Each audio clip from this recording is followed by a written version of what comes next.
নমস্কার বন্ধুরা, হেসেল বনলক্ষ্মীতে আপনাদের সকলকে স্বাগত। আজকে আমি আপনাদের কাছে নিয়ে এলাম পাকা আমের এক দারুণ স্বাদের রেসিপি। পাকা আম শেষ হয়ে যাওয়ার আগে এই রেসিপিটা একবার ট্রাই করে দেখতে পারেন। খেতে কিন্তু দুর্দান্ত লাগে। আর আমি গ্যারেন্টি দিয়ে বলতে পারি, ছোট থেকে বড় অবধি যাকে খাওয়াবেন তারই খেতে ভালো লাগবে। খেতে কিন্তু খুবই ভালো লাগে। তাই আসুন বন্ধুরা, প্লিজ ভিডিওটিকে স্কিপ করবেন না, আপনারা সম্পূর্ণ রেসিপিটি দেখে নিন আর এই রকম রেসিপি বানিয়ে নিন। খেতে এতটাই ভালো হয় যে আবার বানাতে ইচ্ছা করবে। তাহলে শুরু করা যাক রেসিপিটা বানানোর জন্য এখানে আমি 1.5 কেজি দুধ নিয়েছি। তা দুধটা ফুটিয়ে ফ্রিজে রাখা ছিল, 2-3 দিনের জমানো দুধ। আর দুধটা দেখেই বোঝা যাচ্ছে দুধটা কতটা পুরু হয়ে আছে। তা এখন দুধটাকে আরও পুরু করে নিতে হবে। তার জন্য এখন দুধটা আমি একটা কড়াইয়ে ঢেলে নেব। তা কড়াই বসিয়ে কড়াইয়ের মধ্যে প্রথমে একটু জল দিয়ে দিচ্ছি। প্রথমে যদি কড়াই একটু জল দিয়ে দুধটা দেওয়া হয় তাহলে কড়াইয়ের তলাতে ধরে যায় না। এখন এর মধ্যে দুধটা দিয়ে দিচ্ছি। দুধটা নিয়েছি দেশি গরুর দুধ। আপনারা যে কোনো দুধ নিতে পারেন, তবে ফুল ফ্যাট মিল্ক নেবেন। এখন দুধটা সমানে নেড়ে যেতে হবে যাতে তলায় লেগে না যায়। মাঝে মাঝে দুধটাকে নেড়ে দিতে হবে আর দুধটা ফুটিয়ে পুরু করে নিতে হবে। তা দেখুন বন্ধুরা, দুধটা ফুটতে শুরু করেছে।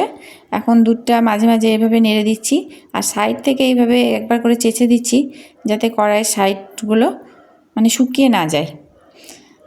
এইভাবে দুধটা আস্তে আস্তে ফুটিয়ে মেরে নেব। আর এদিকে আমগুলো আমি ছাড়িয়ে নেব। তা আমগুলো বোটা কেটে ভালো করে ধুয়ে নিয়েছি আর এইভাবে চারদিক থেকে আমগুলো একটু করে চিড়ে দিয়েছি। এতে ভিতর অবধি আমের রসটা ঢুকবে আর আমগুলো ভালো মতো সেদ্ধ করা যাবে।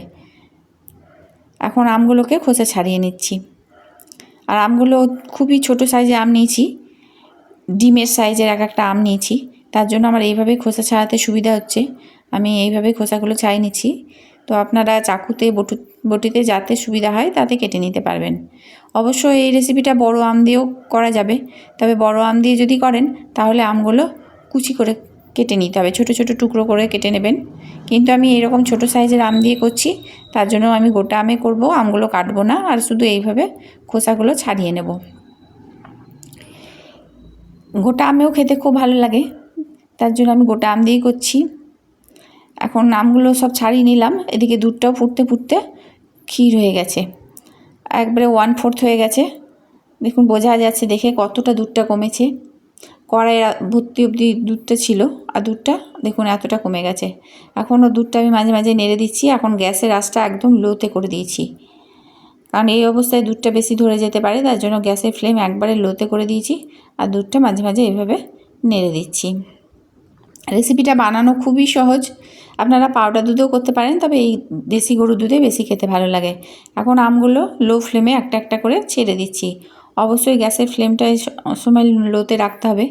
আর আমটা ছাড়ার আগে অবশ্যই একবার মুখে দিয়ে চেক করে নেবেন। যদি আম টক হয় তাহলে কিন্তু কখনোই দেবেন না, তাহলে দুধ ফেটে ছানা হয়ে যাবে। আমি এখানে আম্রপালি আম দিয়ে করছি, আমগুলো খুবই মিষ্টি, তাই আমি আমগুলো এর মধ্যে দিয়ে দিলাম।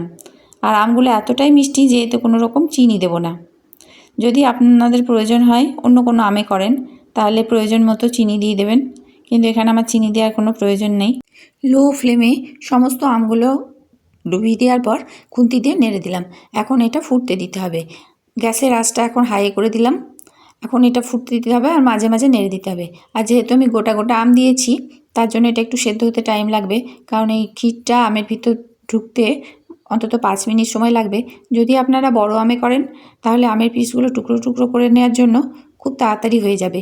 2 মিনিট ফুল আঁচে ফুটিয়ে নিলেই আম দুধটা তৈরি হয়ে যাবে। কিন্তু এটা আমাকে এখন 5 মিনিট ফুটিয়ে নিতে হবে। আর মাঝে মাঝে ঠিক এইভাবে নেড়ে দিতে হবে যাতে ক্ষীরটা সমস্ত আমের মধ্যেই ঢুকে যায়।